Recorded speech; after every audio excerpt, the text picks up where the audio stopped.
Welcome back to Tiger Talk with the 1400 Club. Y'all know who it is. It's your main man, Ken Clark. Back with another interview as we continue our series of interviews with our new commitments that chose to hashtag play for TC. Next man up, we got Mr. Josiah Roa. What's happening, brother? Welcome to Tiger Talk. Man, nothing much, man. I'm just doing great today. How about yourself? Man, I'm doing outstanding, man. Happy to have you on. Just kind of wanted to bring you on and introduce you to our fans, introduce you to Tiger Nation, Tiger Talk supporters, all that good stuff, man. So really, we just wanted to sit down with you, kind of get to know you a little bit better and let you introduce yourself and tell us how you got to Jackson State, so forth and so on. So I'll start right here. Are you currently at the university or are you going to be joining? What's the status of that right now? So, yeah, I've been here for about a week now. I've been in workout since last Tuesday. It's real nice out here. I love the environment. Everything's just wonderful. Awesome, man. So usually we, as we've done it, we've kind of like journeyed through like the whole time frame from early signing all the way up to today, where as we get ready to approach National Signing Day. Okay. Let me get your thoughts on this. So introduce yourself. Let's start back with high school because I want to pick up your high school career and then your time wherever you were prior to Jackson State, all the way up until now. And let's just kind of start right there. Let's start with hometown, where you're originally from, high school you played at, and then we'll talk about some of the recruiting out of high school. Okay, for sure. Yeah. So I really started playing football when I was really, really young, like 6 years old. Played all the way up through elementary school, middle school, and then got to high school, and then like it kind of like got old to me a little bit by then. When I was younger, I was kind of like not really into the game as much, so it kind of showed on the field I wasn't at my full potential because I was worried about other stuff type thing. And so I really wasn't focused on football, school, nothing. So I graduated with a really bad cumulative GPA. I barely graduated, you know what I'm saying? And then I ended up having to go Juco because I wasn't getting any recruitment at all out of high school. Okay. And then but I was gonna quit originally. It was either quit or go Juco. And me going Juco was honestly the best decision of my life because although it was tough times, every time I look back on it, all I could think about was just all the fun times I had with my close friends I'm going to have for life, you know what I'm saying? And just that grind, just trying to get to where I'm at right now and even farther. So which Juco did you commit to? Santa Barbara City College. Santa Barbara City College, man. Yeah. So 2 years at Santa Barbara? CC? Yeah, and I spent 2 years. Yeah. So I literally graduated like a week later. I went out there, drove out there, moved out, and got straight to workouts and got straight to playing. Wow. Much, yeah. Hey, so little fun fact about me. I actually have a personal affinity for all my Juco guys. I went Juco. Yeah. I'm a former basketball player back in the day. And I always, listen for that story because I had so many friends that, and I mean, I'm talking all different talent levels. It's not just grades. It's not just, sometimes it's just circumstantial. And sometimes, you have teammates that want to go and just try to get better offers than what they were getting out of high school. So the talent level and the grind in the Juco level is intense, man. So you can get to Juco and do well, obviously the fruits of your labor will be there. And that brings you to where we are now at Jackson State University. Let's talk about your recruitment. How did you get connected with Jackson State University? Kind of paint a picture for us, like the coach that possibly reached out, maybe some of the conversations, not too much intel, but just enough to kind of get an understanding as to why Jackson State really stuck out to you the most in your recruiting process. Okay, yeah, for sure. I say the Jackson State started recruiting me quite late, actually, kind of like the beginning of January. I want to say I had just got off of one visit to Tennessee Tech, and then I was on the way to a visit to Northwestern State, and then Coach JL reached out to me, the O-line coach, and he was telling me he liked my film and all that, and that he thinks I could be a good fit here at Jackson State. So we hopped on the phone real quick, we connected well, and then I just got a visit set up for the next week. And then when I got out here, man, it was like, wow, the facilities and everything, it's like FBS level. I like that. Good. Yeah. That's good stuff, man. Yeah, I had a chance to meet him, and great guy, you know what I mean? And looking forward to, the official introduction of the coaching staff. I think Coach T.C. Taylor's putting together an amazing staff, and, they hit the ground running, and it speaks to, obviously, you showed them what they needed to see on the film. Let's talk about your position. Offensive line is probably the single most important position. You play watching in the NFL or college, it doesn't matter. If you go, the team go as the O-line goes, right? Because it's kind of the offset of a good defensive line. That's really the catalyst of all great offenses. So I want to talk about you and kind of your playing style. Let's get into some measurables, the exact position, which side you like to be on, and just kind of talk a little bit of football about that. Okay, yeah, for sure. I say I'm more like I like to play downhill and just get dirty. Like I like to be nasty. That's my forte. Yeah. My favorite thing is just jumping on top of people on the ground and just putting them out. Not putting them out, but like you know what I mean. Like just making them not want to play with me no more type thing. Yeah, I say that, and then I love playing left tackle. So in Juco I played both right and left. I played right my freshman season, and I went all conference in that, and then I moved to left, and yeah. So I feel more comfortable left, although it was a hard switch at first. Okay. Yeah. That's interesting because what makes it such a different switch? Is it just because of like your strong leg on one side, or is it just you kind of get used to being on one side? Talk a little bit about that. I would definitely say it was because I got used to being on the right side because I was like, what I'm saying, my freshman year I played all right side, and then that spring my coach was like, yeah, I might move you to left side, and then he just moved me to left side, and then at first it was like I was so used to right, it was like I had to flip my stance. Somewhere in my camera roll I have a picture because like I would still practice right side as well. Somewhere in my camera roll, like deep in my camera, I have a picture where like you can see my right stance when I first started playing left tackle versus my left stance, and it was like the left stance just looked uncomfortable, so I had to like pretty much every little detail I had to like work on getting that better in left.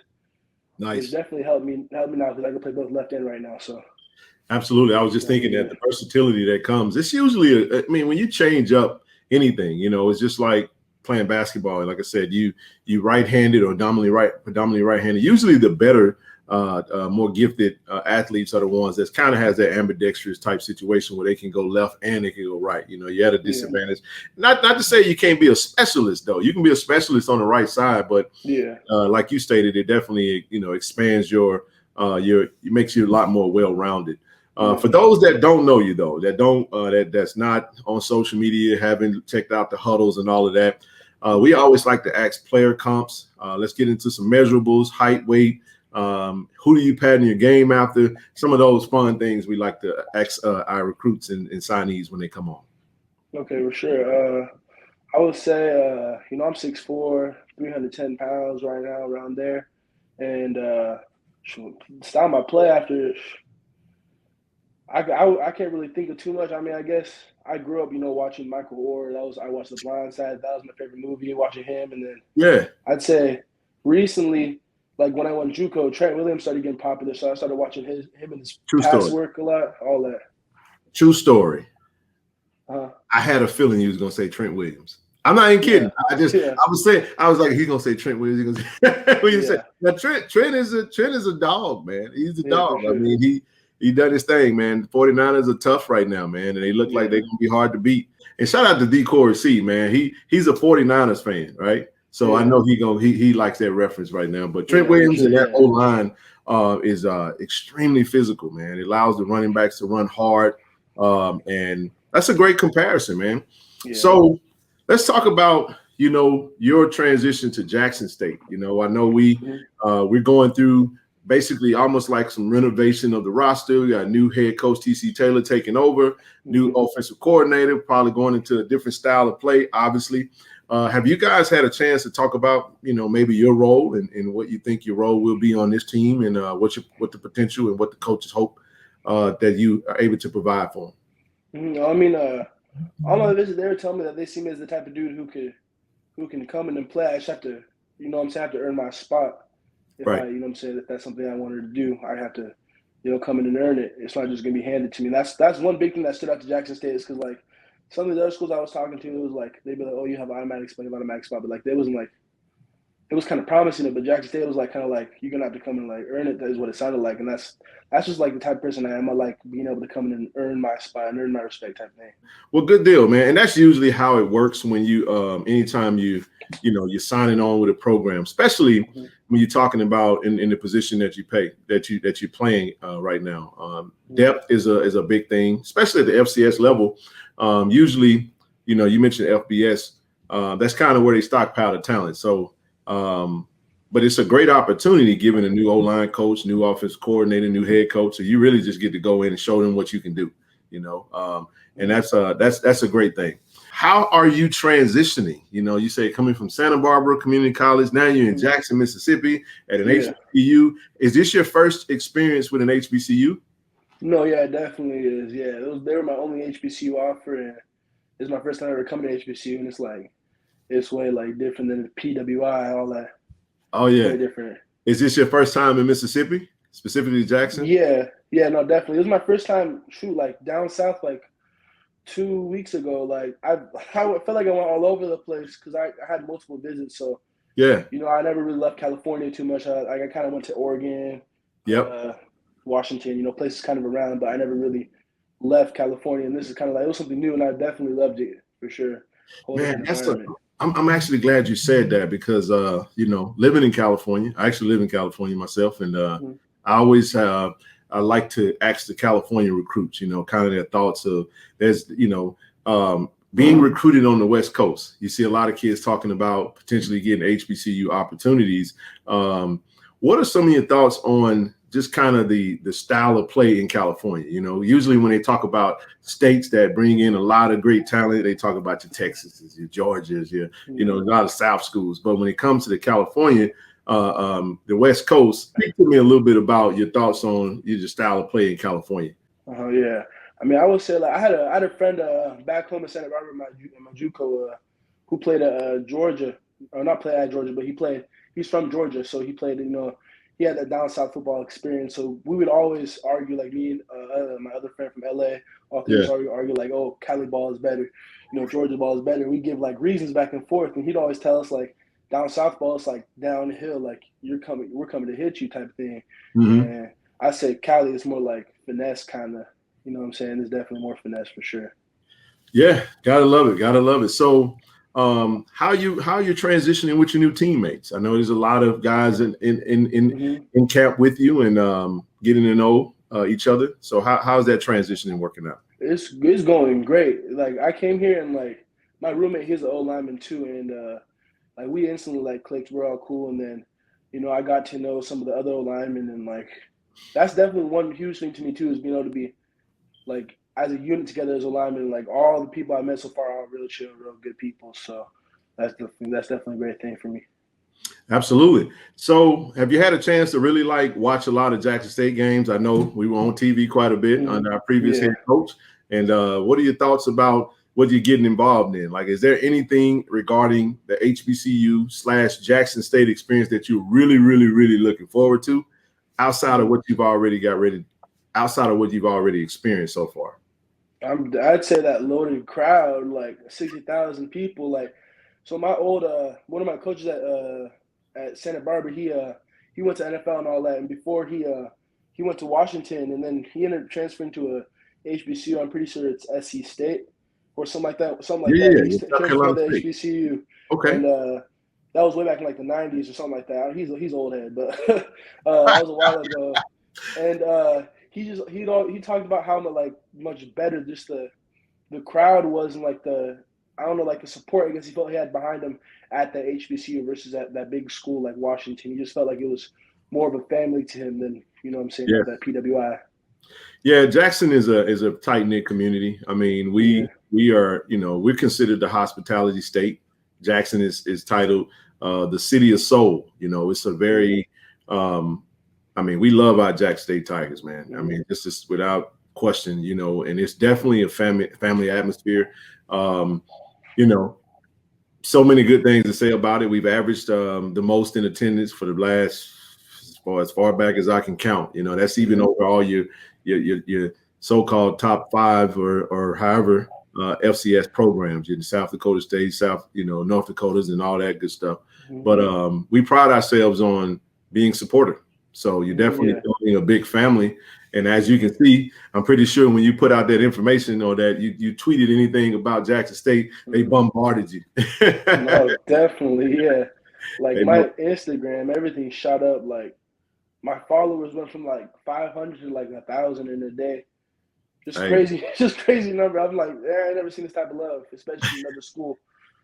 Hey, so listen, I mean, so I'm pretty sure some of your California, compadres are probably going to tune into this interview. So if y'all on the West Coast and you see what it is, a number love over here in Jackson, Mississippi, right?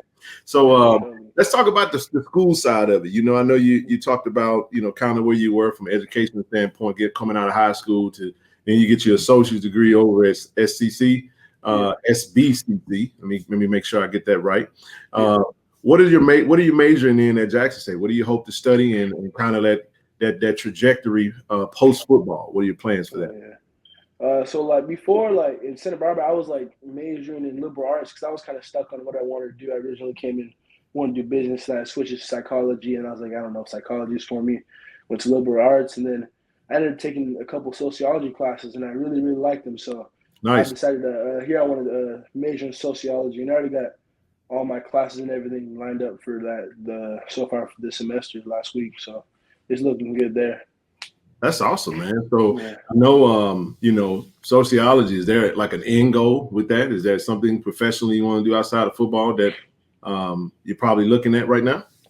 I wouldn't say no. It's just something I'm really interested in. It's like I love learning about the mind, you know what I'm saying, the way that we work, kind of stuff like that. It's really interesting to me. That's a good segue into one thing I will say as we get ready to close this out. The mental health aspect of football, kind of get your thoughts on that since you mentioned sociology. Nothing too deep. It's just what are your thoughts on kind of just the importance of just the mental health? Like you're quite a far. See, I'm the exact opposite of you. See, you're in my hometown and I'm over on the West Coast living. So even as an adult, you have to deal with, kind of being far away. Yet at the same time, you're building relationships, you're playing football. But the mental health aspect, we always focus on the physical side of it. Kind of what are your thoughts on just how important that aspect of the game is in your development and advancement further into your football career? Yeah, definitely. I would say mental health, like being able to maintain a good mental health, a good mental throughout football workouts and everything is probably harder than the workouts and everything within of itself, because if you don't have a good mental or good base, kind of, I guess you could say, base, then you're gonna crumble right below yourself without even realizing, because you're just focus on other stuff. And I've seen that happen firsthand too in my own personal life. Like at Juco, you know what I'm saying? It's hard. Sometimes you're not gonna eat no food that night. You know what I'm saying? You might go a couple days without eating. You know what I'm saying? Practice are hard sometimes. It's just, if you don't have that mental base, like I said, then you're going to crumble without even realizing. I've seen that happen before within myself, within other people, all that.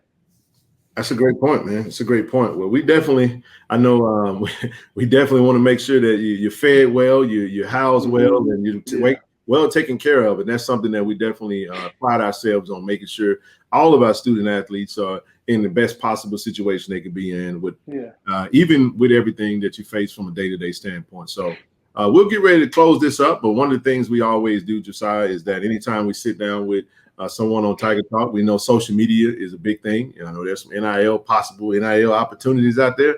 We want to make sure we can get you some followers. So we usually just say IG and Twitter. If you can drop your social media tags, so those that are listening to you can possibly follow. It's Jojo Damojo 2, or my Instagram and Twitter. It's JOJODAMOJO 2. What he just said. Absolutely, man. Ladies and gentlemen, Josiah Roa, once again on Tiger Talk with the 1400 Club. We want to welcome you to Jackson State. Hey, listen, man, you hit the ground running.